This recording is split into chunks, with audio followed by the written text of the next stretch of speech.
Arrêtez avec vos cosplays Peaky Blinders. Peaky Blinders, ça fait beaucoup de mal au costume masculin, ou plutôt l'interprétation qu'on a eue, et en même temps, ça a remis le costume au goût du jour.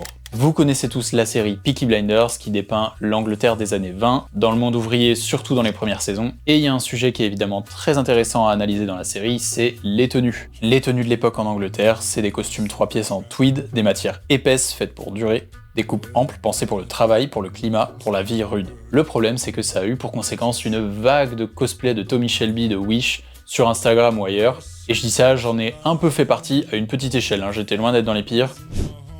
Oh le chantier. Des costumes trop serrés et mal taillés, des tissus synthétiques, du dropshipping chinois, on reprend les codes mais sans comprendre pourquoi ils existent, et là ça devient un déguisement. Les gars, le style c'est pas juste de porter un gilet en laine, une montre à gousset et une casquette. Parce que oui, on appelle ça une casquette ou une gavroche et pas un béret. Mais ceci dit, il y a quand même un point positif, c'est que ça a permis à beaucoup d'hommes de se questionner sur ce qu'ils portaient au quotidien et de s'intéresser à la mode masculine et en particulier aux costumes. Et je vais pas mentir, Peaky Blinders a participé à cette réflexion pour moi aussi. Si déjà ça peut permettre de changer un peu le niveau vestimentaire et de changer des t-shirts Nike et des hoodies, c'est déjà ça de gagner. Le problème en définitive n'est pas la série en elle-même, mais bien la façon dont on l'a copiée. Si t'es fan de Peaky Blinders, ou pas d'ailleurs, dis-moi ce que tu penses de tout ça, like, commente et abonne-toi, et on se dit à la prochaine.